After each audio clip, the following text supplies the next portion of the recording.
अस्सलाम वालेकुम रहमतुल्लाहि बरकातुहू। दोस्तों, आज हम तजवीज़ और तशख़ीस, ये तशख़ीस और तजवीज़ क्यों एक मुआलिज के लिए ज़रूरी है, इसके बारे में आज हम आपको जानकारी देते हैं। तो दोस्तों, हमारे चैनल को लाइक करें, सब्सक्राइब करें और शेयर करें, और जो नीचे घंटी का बटन है उसको भी प्रेस करें, जिससे आने वाली वीडियो आपको सबसे पहले मिले। तो दोस्तों, जो नए मुआलिज हैं, नए हकीम हैं, उन्हें सीखने के लिए ये वीडियो बहुत ही ज़रूरी है, जिससे उनको हर तरह की जानकारी मिले, तजवीज़ और तशख़ीस करने का सही तरीका मालूम चल सके। तो दोस्तों, कानून मुफरद अजा वह एक बेहतरीन तरीका है जिससे तशख़ीस को सबसे ज्यादा अहमियत दी गई है। तशख़ीस के बगैर तजवीज़ गलत है, जो किसी भी काम की नहीं है, और दुरुस्त तशख़ीस के बगैर इलाज मुकम्मल नहीं हो सकता। तो इस लिहाज से अच्छा तबीब बनने के लिए सही तशख़ीस जरूरी है। सही तशख़ीस और तजवीज़ बहुत जरूरी है। एक कामयाब हकीम या डॉक्टर तभी एक कामयाब हकीम बन सकता है या कामयाब डॉक्टर बन सकता है जब उसको तजवीज़ में भी महारत हासिल हो, और तजवीज़ में भी महारत हासिल हो के फिर उसको तजवीज़ करने का सही तरीका मालूम हो। अगर हम दूसरे तरीका इलाज को देखते हैं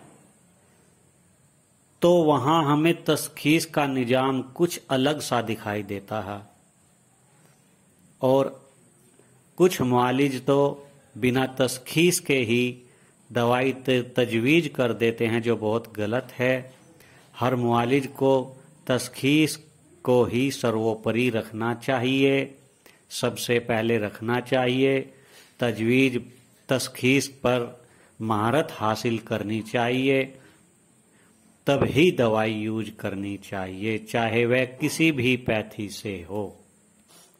जैसे एलोपैथिक डॉक्टर सबसे पहले उसके सभी चेकअप कराते हैं, और जब तक उनको सही अमराज का पता नहीं चल जाता तब तक वे सही तजवीज़ नहीं करते। तो कानून मुफरद अजा में हम तशख़ीस में ये देखते हैं कि उजू में तहलील है, किस उजू में तहलील है और किस उजू में तस्कीन है, किस उजू में कमजोरी है और किस उजू के अंदर तहरीक है, और कौन सी खिल्द बढ़ी हुई है और कौन सी खिल्द में कमी है। ये देखकर सही दवाई तजवीज़ करते हैं। ये ही अच्छे मुआलिज का काम है, उसे ही अच्छा हकीम कहते हैं। और तशख़ीस करने के लिए बहुत से तरीके हैं, जैसे नब्ज से तशख़ीस, कारूरा से तशख़ीस, जुबान से तशख़ीस, आँखों से तशख़ीस, लेकिन सबसे अच्छा तरीका तशख़ीस करने का वो है नब्ज। इसलिए नब्ज पर ही अपनी महारत हासिल करनी चाहिए, और नब्ज पर महारत हासिल करने के बाद अच्छी तशख़ीस करने के बाद दवाई तजवीज़ करनी चाहिए। यही एक अच्छे मुआलिज का काम है। मैं आपको कुछ चीजें बता देता हूं। आपके पास कोई मरीज आता है तो सबसे पहले उसको आराम से बिठाना चाहिए, ताकि वह चलकर आया है उससे जिससे उसका सांस फूला हुआ है, जब वह नॉर्मल आ जाए चंद मिनट बैठने दे। उसके बाद उसको अपने लेफ्ट साइड में बैठा लें और फिर उसकी राइट साइड के हाथ की दाएं हाथ की नब्ज देखनी है। चाहे वह बच्चा हो, बूढ़ा हो, औरत हो, मर्द हो, सभी की दाएं हाथ की राइट साइड के हाथ की नब्ज देखनी चाहिए। और नब्ज जब देखें जहां अंगूठा खत्म हो रहा है उसकी हड्डी के साथ आपको 4 उंगलियां बिल्कुल बराबर करके रखनी चाहिए। अगर वहां आपको,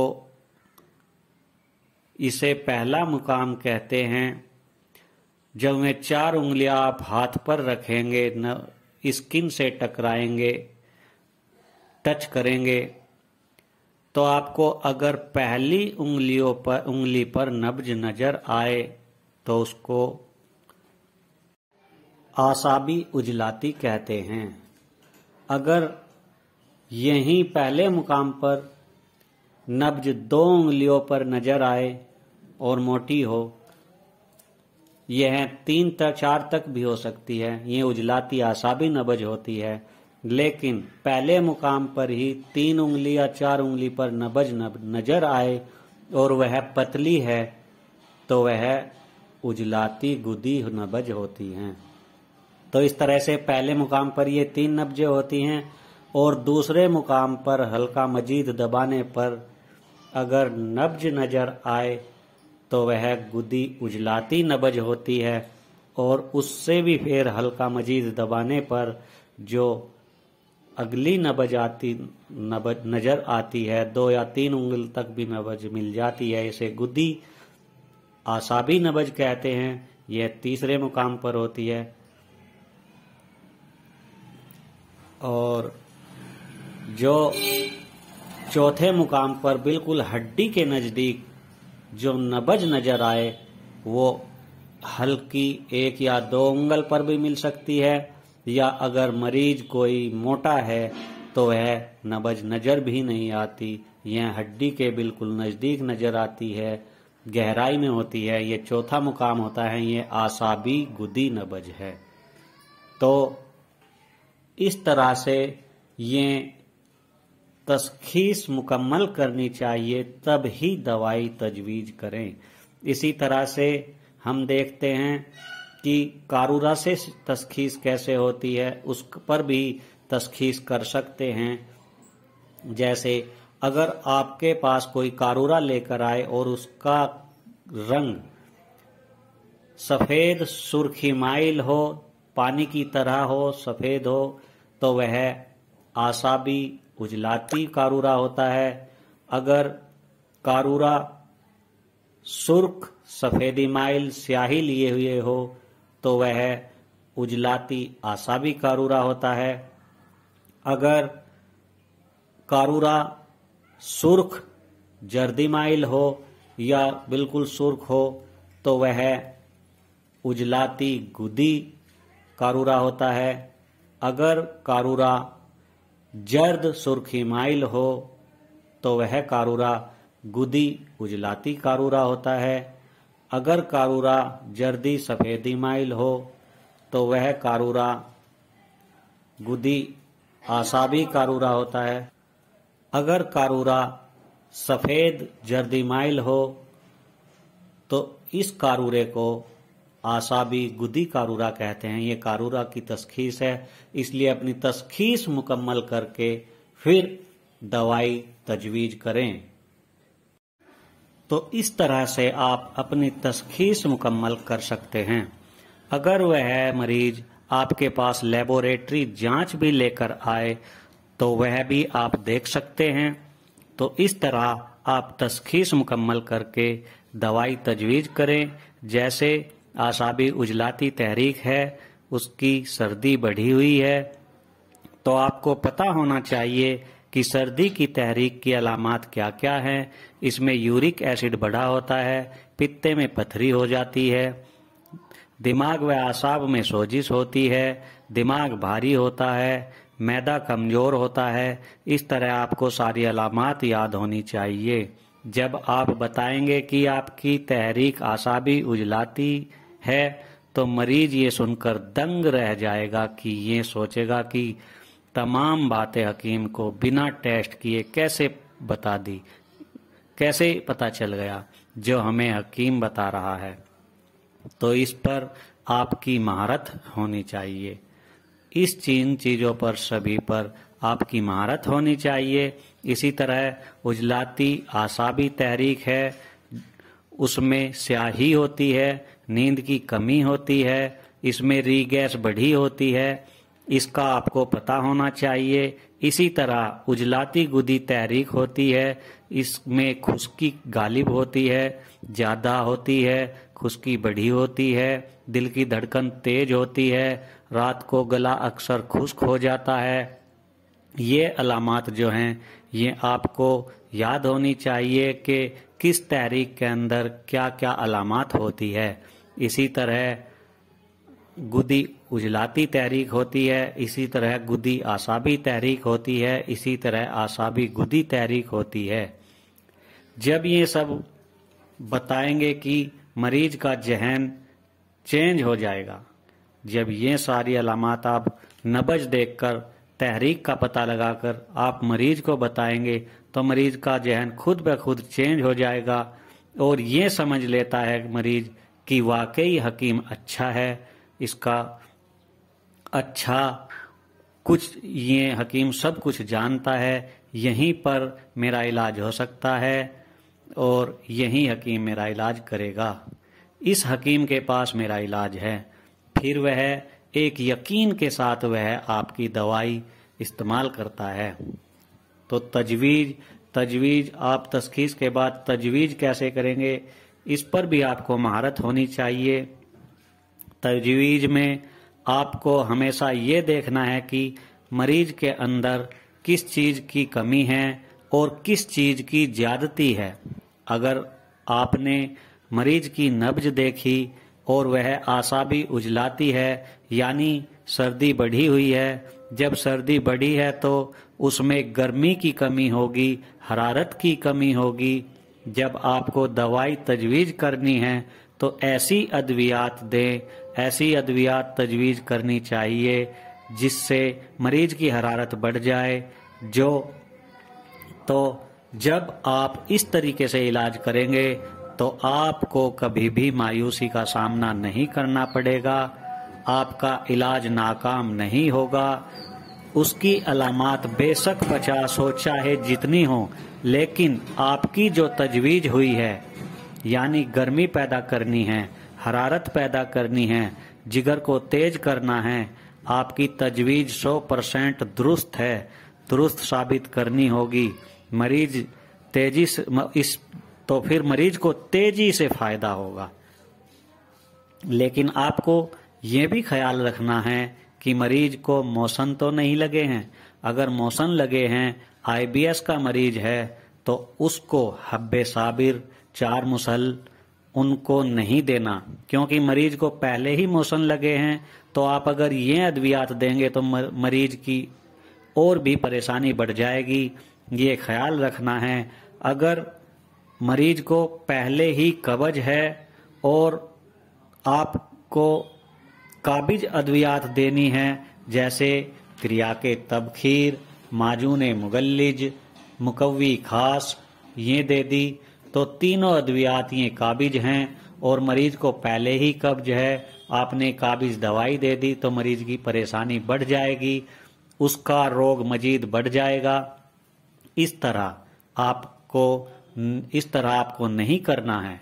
आपको इसमें मुलय्यन या मुसहल नहीं आपको इसमें मुलय्यन या मुसहल देना है।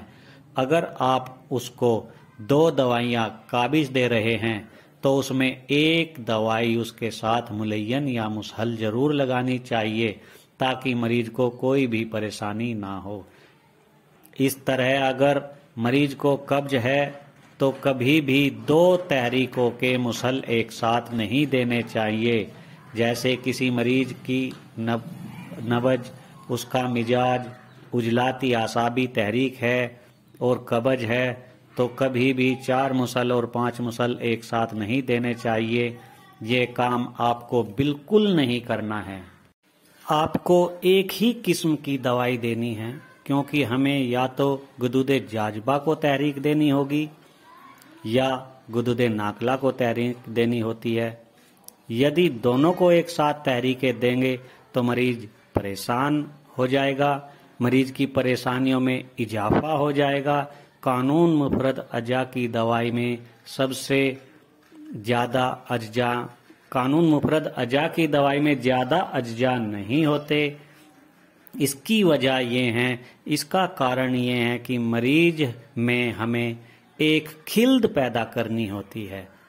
इसमें हम या तो बलगम पैदा करना चाहते हैं या सोदाव पैदा करना चाहते हैं या सफरा पैदा करना चाहते हैं। हम क्या चीज़ बढ़ाना चाहते हैं, बस वही चीज़ हमें बढ़ानी है और इसी तरीके से हमको इलाज करना है। एक चीज़ का और ध्यान रखना है, नुस्खों में जितने कम अज्जा होंगे वह नुस्खा उतना ही पावरफुल होगा, उतना ही करामत होगा। कानून मुफरद अजा के नुस्खे दूसरी दवाओं से, दूसरे नुस्खों से 1000 गुना अच्छे हैं। इसका कारण यही है कि इसमें हमें एक खिल्द पैदा करनी है और कम अज्जा हैं, इसीलिए ये सबसे ज़्यादा करामत नुस्खे होते हैं, 1000 गुना बेहतर होते हैं। अब देखना है हमें मिकदार खुराक।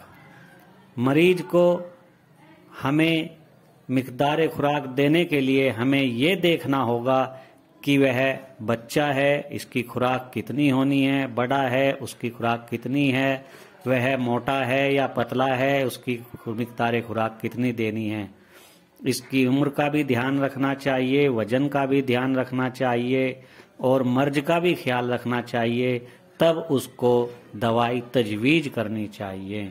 तो दोस्तों, हमने आज तशखीस और तजवीज़ कैसे की जाती है इस पर चर्चा की है। तो दोस्तों, हमारे चैनल को आप लाइक करें, सब्सक्राइब करें और शेयर भी करें, जिससे आने वाली वीडियो आपको सबसे पहले मिले। तो दोस्तों, और हम सब का सदका जारिया बने। तो दोस्तों, जो नए हकीम हैं और कानून मुफरद अजा को सीखना चाहते हैं तो आप उनसे भी हमारा चैनल सब्सक्राइब करवाए और हकीमी नुस्खे कानून मुफरद अजा को सीखने के लिए वह भी सीख सके और ज़्यादा से ज़्यादा लोग फ़ायदा उठाए। अस्सलाम वालेकुम रहमतुल्लाहि व बरकातुहू।